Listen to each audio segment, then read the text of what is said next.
So George Cayley is the father of flight in the modern sense, because his development, his understanding of the way in which aeroplanes could fly was absolutely fundamental. In fact, the Wright brothers in 1903 referred to Sir George Cayley as one of their inspirations. And he was the first person to recognise the four fundamental forces involved in flight, which is the weight of the aeroplane, that's offset by the lift of the wing. There's the drag of pulling the aeroplane through the air, which is offset by the thrust of the engine. So drag, thrust, lift and weight are the four forces that govern the way in which an aeroplane flies. And that governs the way in which an A380 Airbus flies, just in the same way that it governs the way in which a glider flies or any other aeroplane. And so George got that in 1804. In fact, he got it earlier. 1799, he was beginning to see these things happening.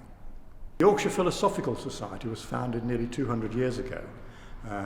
2022 is our 200th anniversary.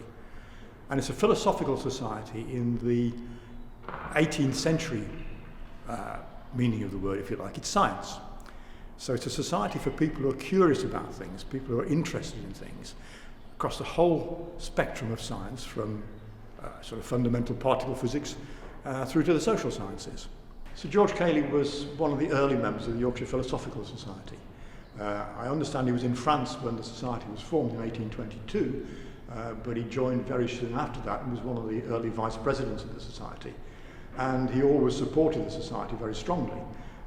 When he moved to London, he founded the Regent Street Polytechnic Institute, which I think is now part of the University of Westminster.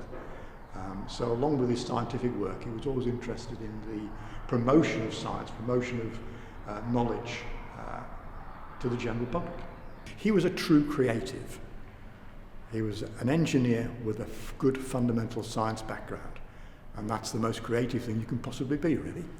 And so that, in my mind, gives him every right to sort of say he's a true good North Yorkshire son.